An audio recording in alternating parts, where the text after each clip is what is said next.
To set the full press S Pen button for media as volume up in Samsung Galaxy S22 Ultra, open settings, swipe the notification panel, and then tap settings icon, scroll down settings screen, find advanced features, and then tap advanced features,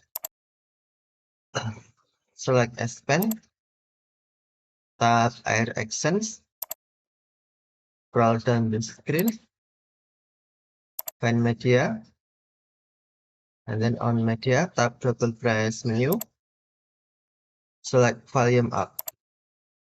Now double press S Pen button for media set as volume up. To use, open your media, for example in video,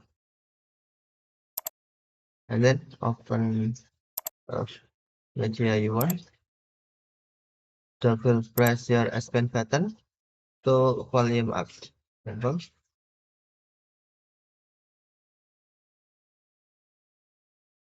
Double press to volume up.